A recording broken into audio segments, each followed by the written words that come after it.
Magazine. Hello, once again, I'm your host, Doc Rotten, and this is Gruesome Magazine, where we review the very latest in streaming and video on-demand horror movies. Each week, my co-host, Jeff Mohr, in this case, Dave Dreher, and Chad Hunt will join me to take on various spooky, scary, and gory genre offerings. Tonight, we're reviewing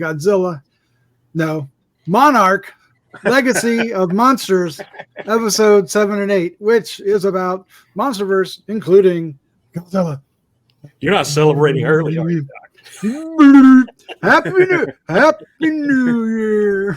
All right, what we're going to do is we're going to review both these episodes. But before we do, let me introduce my crew, starting off with the one and only Jeff Mohr. Jeff, how you doing, sir? I'm good. I haven't had any Muto warnings on my phone. No Muto warnings. All right. Also joining us is Dave Dreher, lead news writer at GruesomeMagazine.com. Dave, how you doing? Hello, gentlemen. What's going on? Everybody have a nice Christmas? Absolutely. Yeah, looks like Jeff got a new shirt and maybe a new hat for Christmas. Yeah. Well, I like the Dracula shirt. The hat. I got the hat from Eli, my grandson. See, I knew it. Digging the Bella shirt. Very zombie nice. or something on it. Yeah. And he's I thought it was a creep show. It's kind of a New Year's Eve shirt because he's having a drink too. There you go. But he doesn't drink. I do not. Neither do I. All right. Also joining us tonight is writer, director, comic book artist Chad Hunt. Chad, how you doing, sir? Fantastic. Absolutamente fantastic. Fantastic. Good. Glad to be here. Look forward to being with you guys. Excellent. Doc, Excellent. We got to get you a ball cap, Doc. You're the only one who has not succumbed. I don't have a ball cap. Get you a ball cap. He's the only one not losing his hair either. I'm only wearing it because I get my bald head glints within the light. Glints. It glints. I'd rather wear a hat than use makeup on my. Yeah, there's a shiny spot that reflects on my. I just haven't heard the phrase glint in quite a while. Oh man. So what we're going to do. What we're going to do tonight is we're going to give you our first impressions of episode 7 and 8. And then we'll get into a discussion about those episodes. And then we'll wrap things up with our score 1 to 5, either each episode or both together, and our favorite scene or scenes. We can pick one from each episode if we like. And let's start. Well, actually, I have something to say before we get started. Uh-oh. We hope you enjoy this episode. And if you do, please like and share.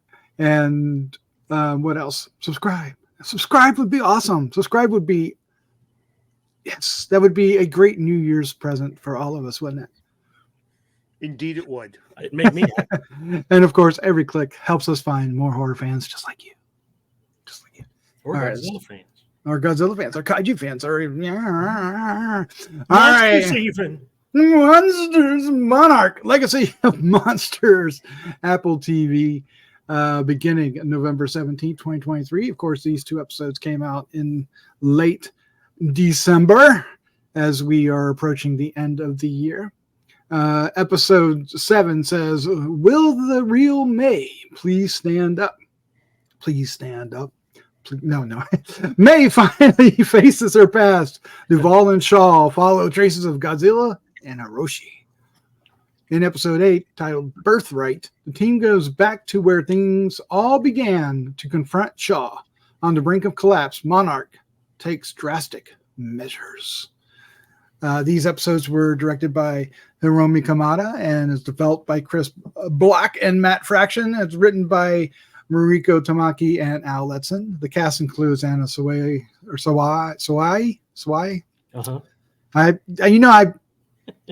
Never mind. Kirsty Clemens, Ren Watabe, Mari Yakamoto, Anders Holm, Joe Tippett, Wyatt Russell, Kurt Russell, Takahiro Hira, Kyoto Kudo, and Christopher Heyerdahl. Oh, Yoko? Yeah. One of your better readings, Doc. One of your better readings. Yeah. Very except for the star. All right, let's find out what our first impressions are. Starting off with Chad. Chad, what did you think of these two episodes, 7 and 8? Episode 7 was very May centric. and so we didn't get a lot of time jumping in this one. It was basically her story, her who she's running from, how that turned out, how she ended up where she was when the gang found her, and so it was a pretty interesting story.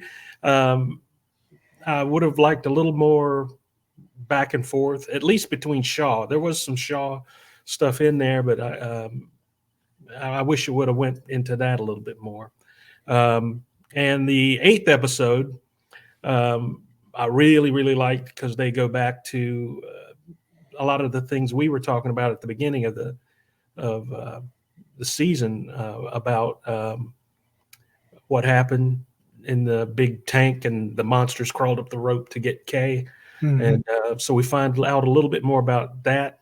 And so it was, and eight was a really, really good episode. It got into the story a little bit more, the main narrative about monsters and who they are, what they're doing, what Godzilla's purpose is, and that kind of stuff. So yeah, I'm still in with this.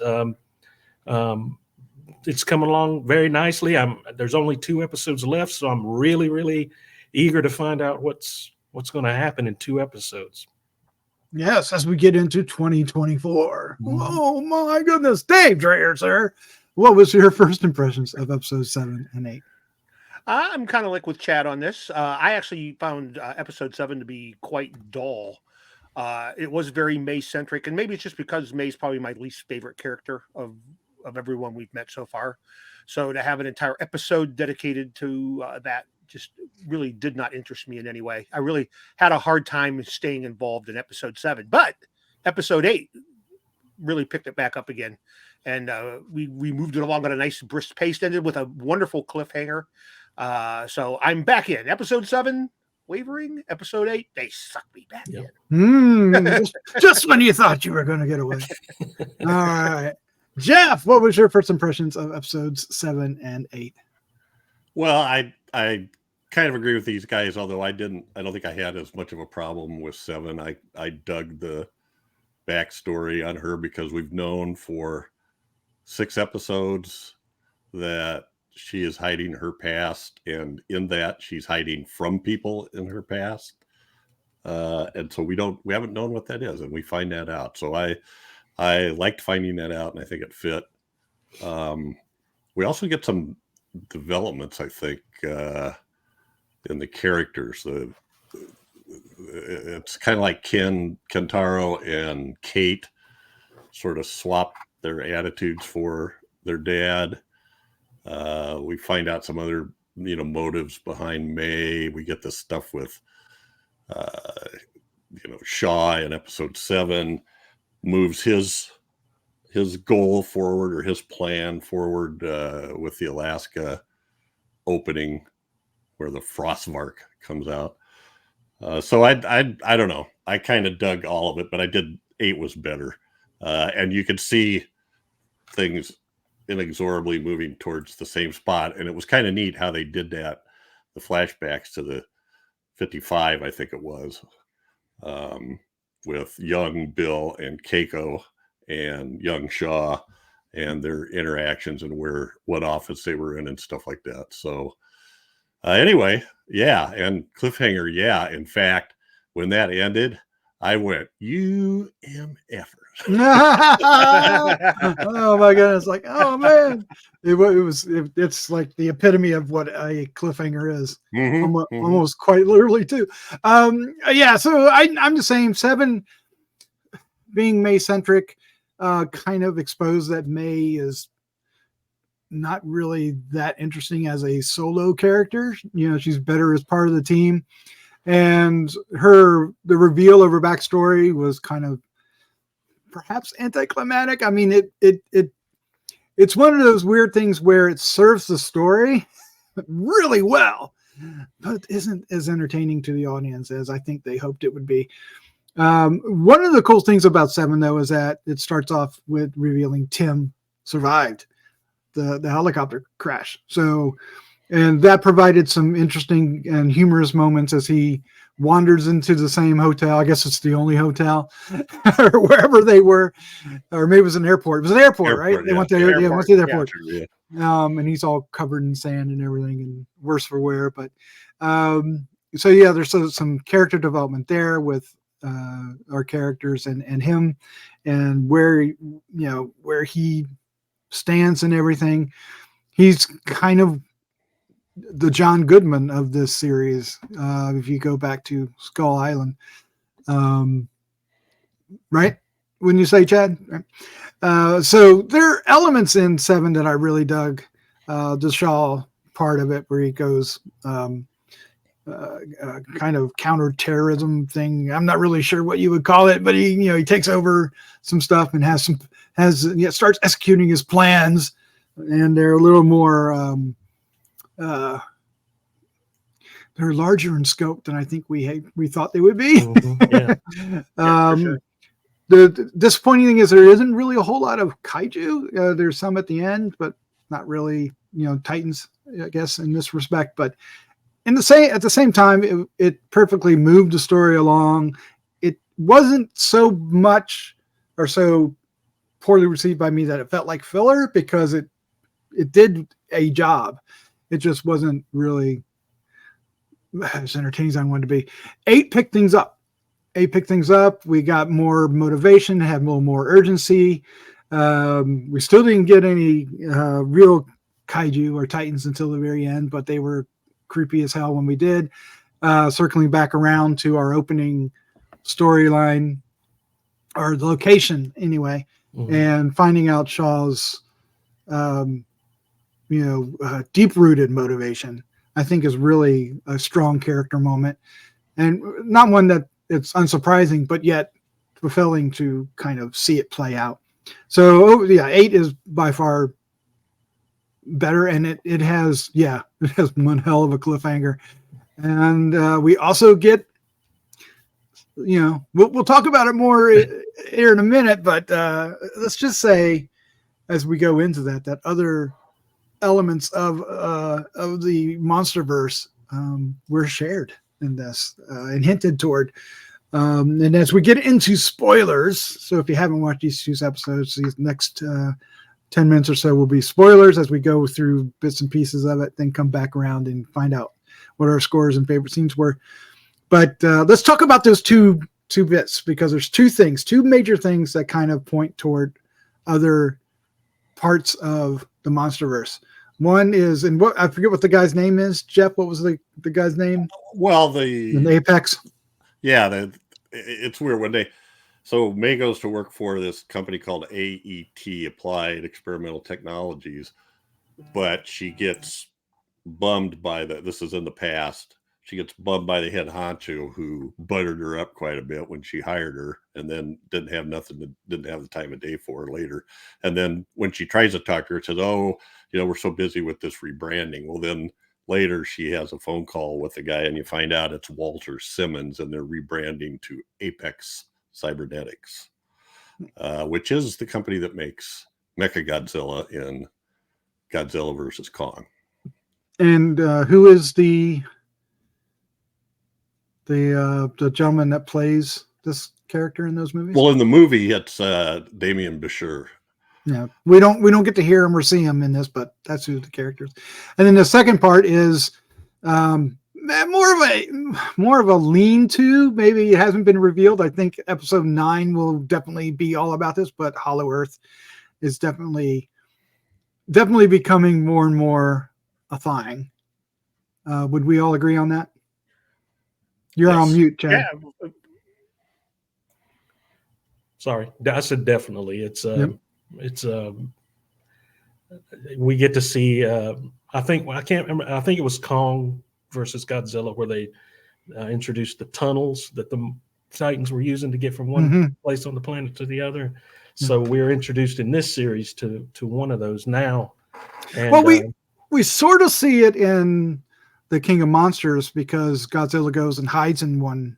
True. And that's where they blow, and they, when they reignite him by blowing up an atomic bomb on him. So they kind of, and the guy from West Wing, he's the one that goes, He's the one that says, "Oh, I knew it! Hollow Earth and all the tunnel." He's Bradley. I actually just watched. I just rewatched King of the Monsters the other day because I was like, "Why do I remember this? I remember this whole thing about the tunnels." And you're right. It's Bradley. Yeah. It's Bradley Whitford that's got the line about the Hollow Earth and the tunnels and all that stuff. So I'm like, "Oh, okay, there we go." That's because I was trying to figure out where the portal was. I thought it was Godzilla versus Kong, where they travel through a portal of some type to get to Kong land. Yeah, they take that ship down and they go through the gravity inversion and they see this whole other world. But did you guys think, to me, they kind of made it sound like it was a parallel dimension almost. Yeah. The way they were talking about. As well. Yeah. But it's still like an internal world, though. It's because they definitely make it where it's inside the Earth, but not necessarily inside our Earth. Alongside our Earth, which is really interesting and strange and very sci-fi and over my head. Alternate dimensional Earth or something. Yeah. But I don't care at all. It was all great. That would explain how Godzilla came up out of the thing so fast. King Kong came up so fast, right? Because he was the one that came up out of it with the. Godzilla blasted the hole down to it. Yep. And then Yep. But could mean Keiko's down there somewhere. Well, and we still have the mystery of what happened to Shaw because he's not as old as he should be. That's probably it. That's what I was thinking anyway. Because he does say, "I've seen it. I've been there." Yeah. Yep. He does say that. Exactly. Well, and I didn't get it. Plus, at the end, Shaw and Kate fall down into the. As does May. Right. As it blows up. Yeah. Yeah. May went first, and then Shaw was trying to save. And they duplicated the scene where he's trying to save Keiko. Yep. Grab my hand. Don't let go. Don't let go. Yep. Hopefully May hits first and she breaks the fall. Was it May? I was thinking it was Kate. No, May fell first. May goes first, yeah. And then Kate and Shaw go together. Oh, okay. Yeah. Okay. Yep. So I guess we know where episode 9 is going to take place. Hopefully. You think we'll see Kong? You think we're going to see Kong down there? That's where Kong is, right? I would say the only thing we'd see is his handprint. I don't think we'll see Kong. We're not going to actually see Kong? I don't know. Would we? His throne, well, Kong is still on. Isn't he still on Skull Island at this point? No, at the end of. No, he's there now. No, he's down. They made that alternate. They took him to that place so he stayed. Yeah, and he told the little girl home. Yeah. Oh, that's right. Find home to her. So he should be there. But that was okay. I'm confused. Maybe Kong will catch him. Well, but he won't be there during this time period. You're right. He'd be on Skull Island during this time period, or no? No, that was the 60s. Yeah, that was early 70s. But Kong versus because then wasn't he on a boat? Versus Kong is like 2022 or something. It's confusing. Because he was on the boat, right? Because Godzilla attacked him when he was on the boat. This is why I went back and watched from the very beginning because it was getting a little convoluted to me. Yeah, it's a confusing timeline. Well, they make it really weird because they're in that dome. They have got Kong. It starts off with Kong in that dome, right? Yes, yeah. So you don't really know where they actually are in the first place. So, this is true. Yeah. We don't. So. Well, right. Even if there is some type of a time travel thing to it, I mean, if Shaw really is 90, 100 years old, but only looks 60, I mean, again, there could be a time travel. Yeah. Well, time moves slower there, and who knows how long he was there. Like is Kay still alive down there, and is she aged? Well, could be. Ooh. Yeah, she might still be however old she was when. So we're going to take odds. Is Kay going to show up at the end of this? I think so. Maybe he's known all along she's down there, and she stayed down there to do research. Or maybe he just never found her. Well, that'd be perfect for her because that's what she. We're totally guessing. That's all she wanted to do. Yeah. Well, we don't have to wait too long to find out. There's only 2 episodes to go, so 2 more weeks, we're going to know. Yeah, we'll know by mid-January.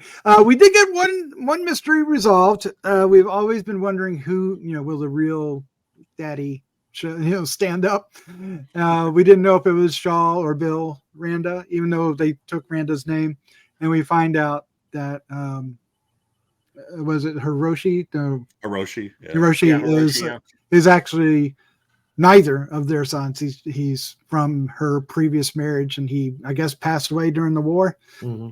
And she came to the States to, not only educate herself, but to give him a better future. So I thought that was really interesting, because when Randa goes in there and he's all excited about stuff and she's trying to get him to leave, I was waiting for Shaw to come walking out of the bedroom, right? Yeah, I was and it turned out it was. Yeah, that's what I thought too. So I thought they wanted you to think. I want well played, sir. They had me played really well. So I thought that was a great way to reveal that and hold it. Think about this though, Hiroshi. So how old is he in this scene? Like 3 at the most, maybe 2. I was thinking 3, and so that's 1955. So 2015 is 60 years later. He doesn't quite look 60. He doesn't seem like he's 63, does he? So, anyway, we'll see. I liked how they had Tim. You find out when we know Tim's had this basement office. Well, we find out later it was like the first place that they had their office in DC. Mm-hmm. Young Bill and Keiko. In fact, a hole in the wall and all that stuff. And there's this one great scene where Tim and the 3 kids, young adults, whatever, leave and go to get on the elevator, and the door shuts. And when it opens, it's 1955, and young Bill comes walking out. Mm-hmm. I thought that was great. There's some really good transitions that way. They're also the little hole in the wall, and they've been trying to fix it for years, and nobody will come and fix it. They keep putting in the maintenance request. I know, it's hilarious. I really like the ant trick they did, because they're trying to figure out, they have the map there, and it has like, one of the crease holes, right? Mm-hmm. And it's like, how do they do this? And the ant, goes into the hole, and they're like, oh. And that gives them the idea. I thought that was brilliant. That's just how well written the show is. It really is tying these things together in these really nuanced, subtle sort of ways that I just find brilliant. They've really succeeded in pulling together a pretty cohesive universe for these monsters and stuff. I was kind of skeptical about how that would all work out. With monsters, I mean, superheroes are one thing with all those kind of, but these giant creatures, Toho did it to a limited extent, where they'd have some of the G-Force and some of those establishments. Well, they had Mothra and King Kong, and they had Rodan, so they did it. They didn't do it in such a cohesive way as this, and not like this. No. This is so detailed and so don't blink or you'll miss it type of thing. It's very tight and well written, and the production is so good on it. It's like you're just continuing to watch one of the movies. I mean, it feels that way. It does. And so I'm really impressed. And like I told you guys earlier, I went back and watched all these from the Godzilla 2014, and it fills in a lot of those gaps that you kind of, or me anyway, I kind of lose fine details at my age very quickly. But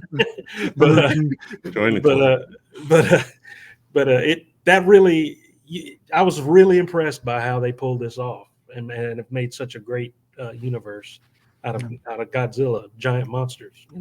Well, Toho laid the groundwork. Let's be honest. They built it, and they are making it far more, like you said, cohesive and tied together, and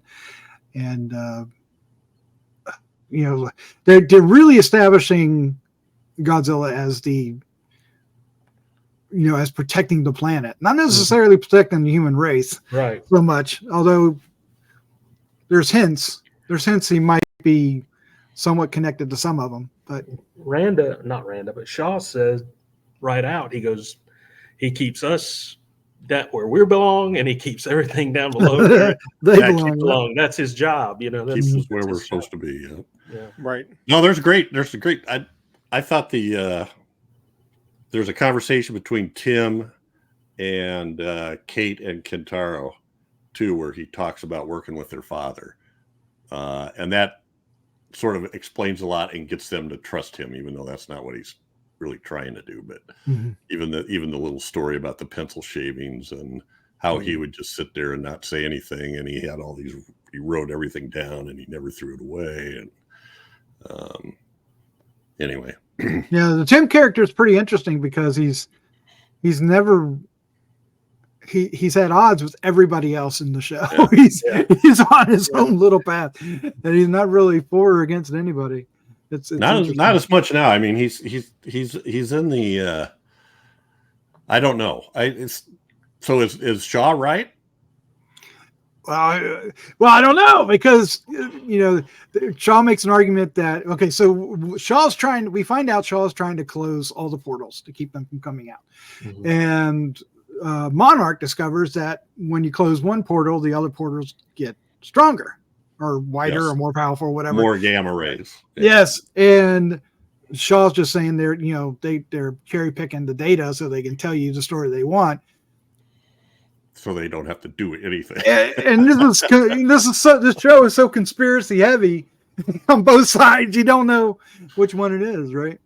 Well, and finally, Verdugo, who's I guess the head of Monarch now, she actually gives a public press conference about Monarch. Yep. After Tim uses the untested beta version of the massive organism alert system. Yeah. And which is interesting because by Godzilla King of the Monsters, everybody knows about Monarch. All the news is about Monarch, and there are like even lawsuits against Monarch for not being able to step in. What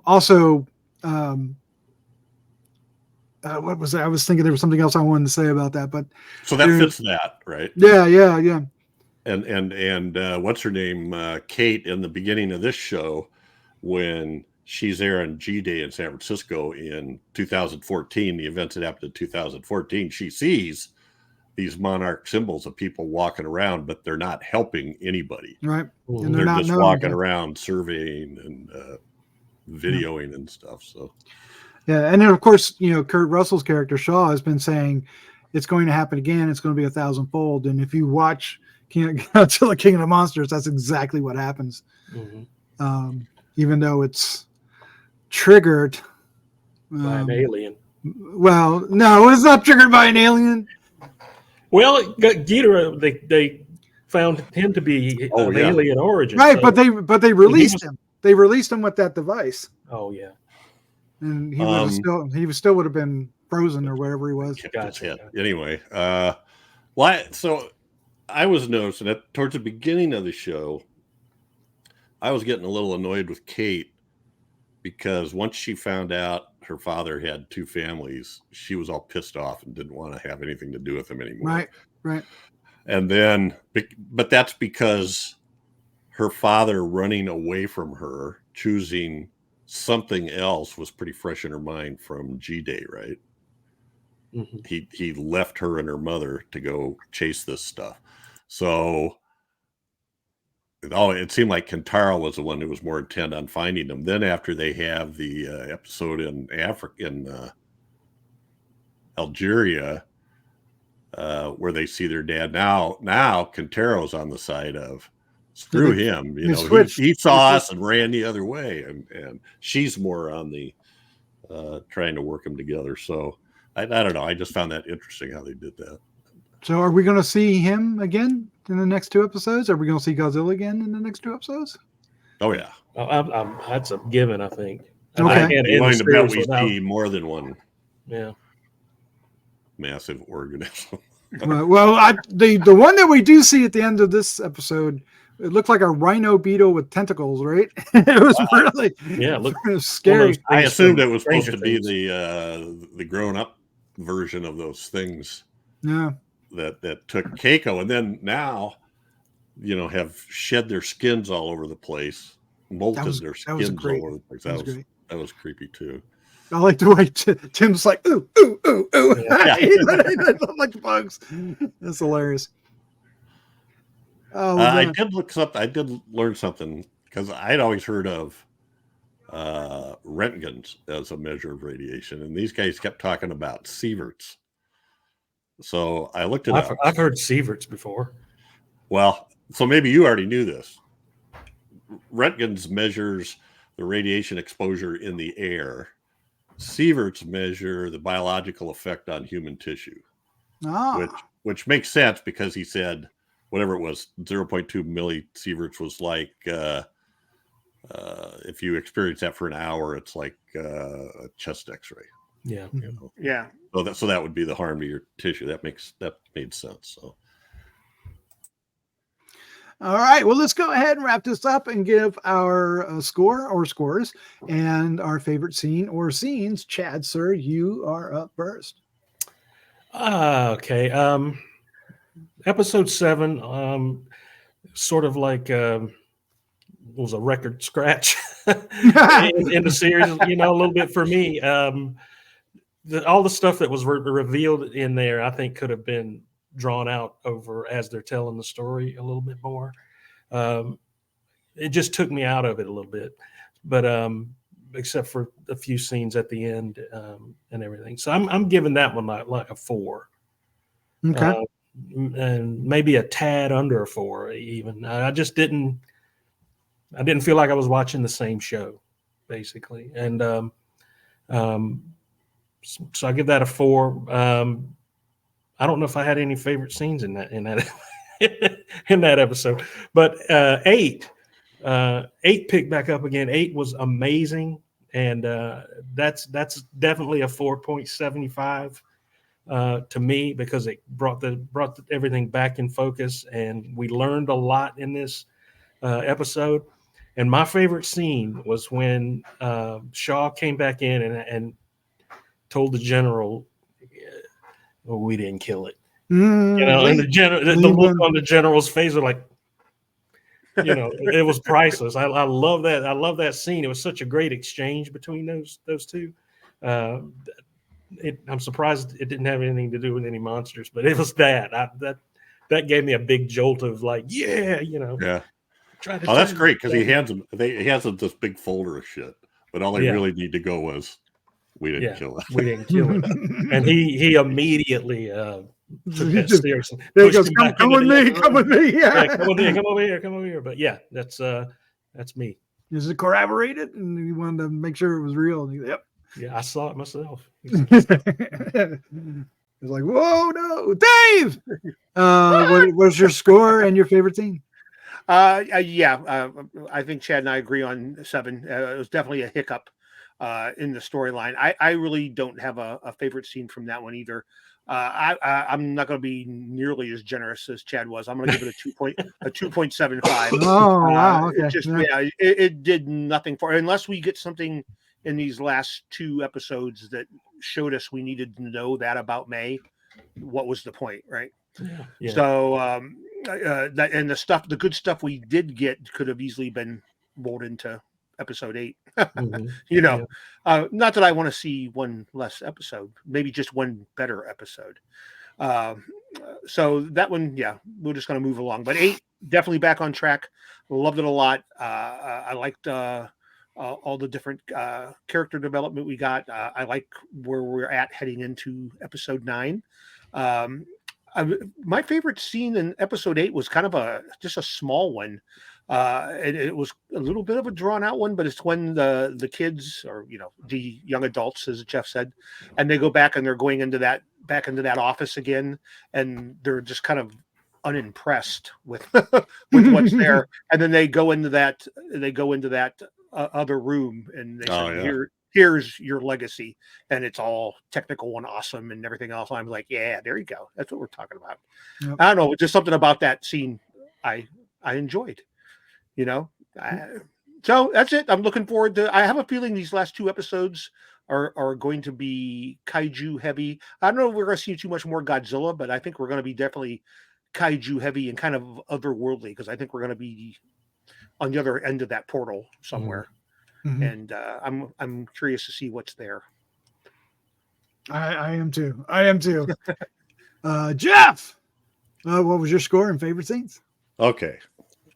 So I'm going to agree with the idea that episode 7 felt like a different show, but that doesn't mean I didn't like it. I liked the stuff we learned about Maya. I loved how she got suckered in by this person. I loved how she realized what was going on and the action she took. And that we found out that the whole reason she was helping him from the beginning was she thought maybe she could learn something that would get her out of jail, so to speak, get out of jail card. But now she's in it for, I guess, quote unquote, the right reasons. I love the whole scene in episode 7. My favorite scene is Jim crawling out of the sand. Yes, because I remember talking last time about how, God, I hope Tim's not dead. I liked him, Yeah. And he just crawls out of this pile of sand, just like Godzilla crawled out the time before. And then when he's in the airport and he's talking to Verdugo, and she's like, "You need to get back here as fast as you can and give us a debrief." It's like, Godzilla was here. He appeared out of nowhere. Everybody else is now dead. And then Godzilla disappeared into nowhere. Now you're briefed. Yep. Now you're briefed. That's it. So I enjoyed that. So, and I did like the little touches of, I think Chad mentioned that the writing was so tight because there's a place where May says to her boss, the boss says, "Oh, you destroyed years of research." And she goes, "Oh yeah, like Walter doesn't have a backup somewhere." And then we don't know who Walter is. And then later on, they're talking about changing the company to Apex. And she calls him Mr. Simmons. And they go, "Oh, Apex. Ah." So I'm going to give that one a 4. I still liked it. It did feel like a different show, but I thought I learned a lot of stuff that I was interested in. Episode 8. Wow, you guys are taking some of the good ones. I'm going to do the. See how the finer points just slip away. I'm going to take the. Well, I'm going to go 4.5, and I'm going to take when Tim uses the Muto warning system because. Oh yeah, I just thought it was great. What does it say? Warning: massive organism approaching. Seek shelter immediately. People start looking at their phone, and everybody starts running right away. Yeah. This is not any one of those. I'm going to ignore this. Oh, it's just a practice fire alarm. We're going to help. Anyway, I enjoyed that. Excellent. Yeah, so I think bears repeating, I suppose. But I'll give episode 7 a very strong 3.5. It was like you said, a scratch in the record. That's a good way to describe it. But it was also, propelled the story. It just didn't feel urgent enough, or meaty enough, but it certainly had things tied into it that I think were necessary for the story. It didn't feel like like I said earlier, it didn't feel filler. It just didn't feel fulfilling. Mm-hmm. My favorite scene is going to involve Tim. Coming out of the dirt, definitely. But when he gets to the airport and all he wants is water, he's like, no, he's just sucking down the water like 2 or 3 of them in a row. Just as the whole attitude's like he's had enough. Yeah. Just made me like that character even more.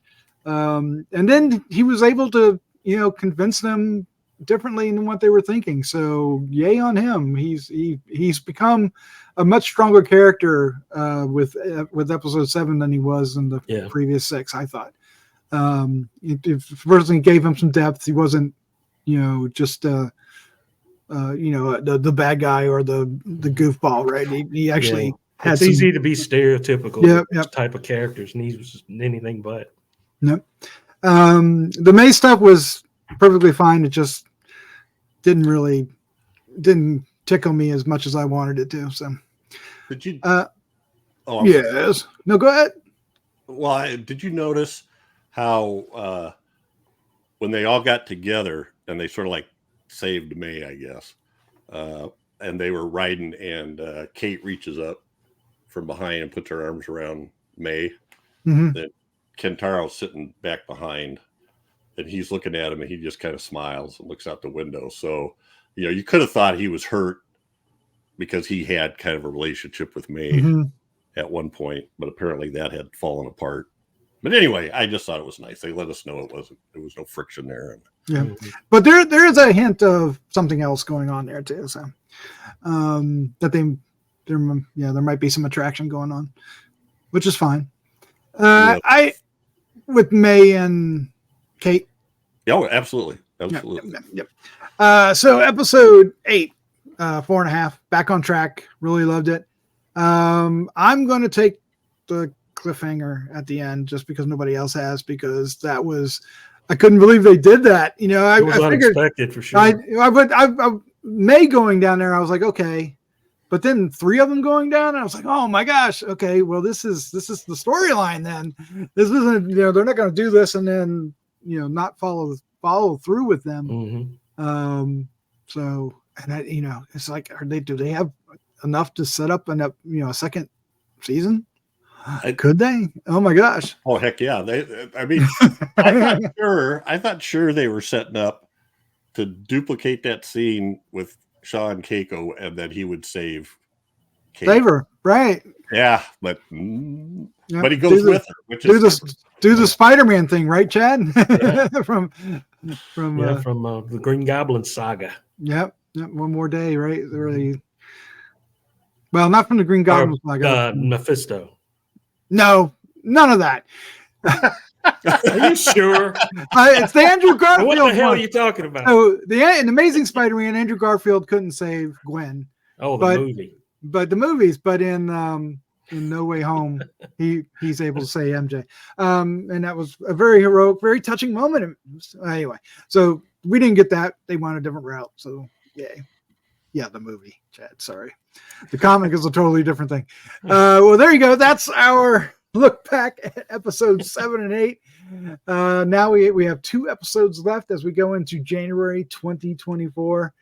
And then I guess sometime, I forget when, I think it's April, might be May, we get Godzilla X Kong New Empire. Mm-hmm. And, will any of these story elements appear in that movie? I'm sure they will. You would think so, right? Would be nice, wouldn't it? It'd be all kind of awesome. All right. Well, there you go. Let us know what you think of the show down below. Give us some comments. What was your favorite scenes? What do you think is going to happen? More importantly, now that the team has been separated in probably the biggest way possible. I think they're going to get a Great Dane, and they're going to go around solving monster mysteries.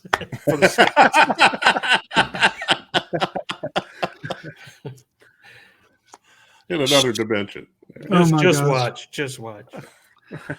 No, but if any of you guys don't have Apple TV, man, you need to really think about getting a free trial after the series is done, where you can binge the whole thing, or something. Because this is, if you're a fan of Kaiju and Godzilla and all those guys, you can't miss. There's some other good series on Apple too. Yeah, Apple's been doing. Yeah. I like Savant.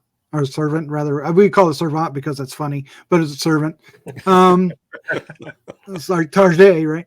Anyway, fancy.